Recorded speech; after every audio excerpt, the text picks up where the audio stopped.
CBI তুমি বিচার দাও, নইলে দিল্লি ফিরে যাও। এই স্লোগানকে সামনে রেখে বড়বাজার জেলা কংগ্রেস কমিটির ডাকে কলকাতায় সিবিআই এর প্রধান দপ্তর নিজাম প্যালেস অভিযানের ডাক দেওয়া হয়। সম্প্রতি কলকাতার আর.জি. কর হাসপাতালে মহিলা চিকিৎসকের ধর্ষণ ও নিষ্ঠুর হত্যার বিচার চেয়ে কলকাতার রাজপথে নামে বড়বাজার জেলা কংগ্রেস কমিটি। পৌরপিতা সন্তোষ পাঠক ও অমিতাভ চক্রবর্তীর নেতৃত্বে এক সুবিশাল কংগ্রেস কর্মী সমর্থক দলীয় পতাকা হাতে নিয়ে নিজাম প্যালেস ঘেরাও করে।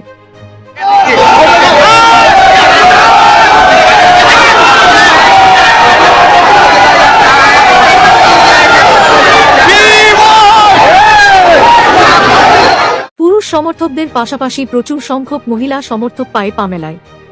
আগামী 5ই সেপ্টেম্বর মহামান্য সুপ্রিম কোর্টের কাছে সিবিআই তাদের আর.জি. কর কাণ্ডের তদন্তের অগ্রগতির নথি পেশ করবে। ঠিক তার আগেই সিবিআইকে হুঁশিয়ারি দিল কংগ্রেস সমর্থকরা।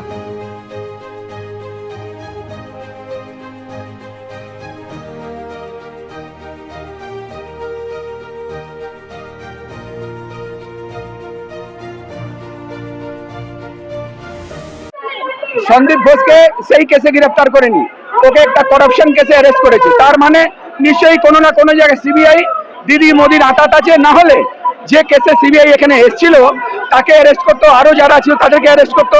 সে এখন অব্দি কিছু বলেনি। তার মানেটা আমরা বুঝতে পারছি না। আমরা বুঝতে পারছি যেভাবে ওই কয়লা কাণ্ড হলো, বালি কাণ্ড হলো, সারদা নারদা কাণ্ড হলো, তাতে অভিষেক ব্যানার্জিকে আরো তৃণমূলের নেতাদেরকে বাঁচিয়েছে যারা টিএমসি, সেভাবেই আমাদের মনে হচ্ছে যে এরা কোনো না কোনো জায়গায় আঘাত করবে আর আঘাত আছে, আর এরা একে অ্যারেস্ট করবে না।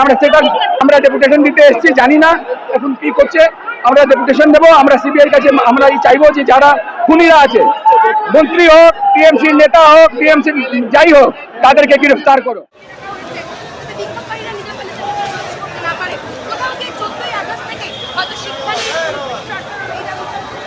ये जो नौटंकी चल रहा है यहाँ, दीदी बोल रही है मोदी के हाथ में है, मोदी बोल रहे हैं दीदी के हाथ में, उससे हमको निजात चाहिए। ये आज से 23 दिन पहले एक व्यक्ति को अरेस्ट किया गया, 23 दिन हो गया। क्या ये भी शारदा और नारदा की तरह ठंडे बस्ते में रह जाएगा? हम चाहते हैं मुख्य आरोपी जो है, जो डॉक्टर रिपोर्ट है उसके अनुसार कम से कम 7 से 8 व्यक्ति है, वो लोग आखिर कहाँ गए?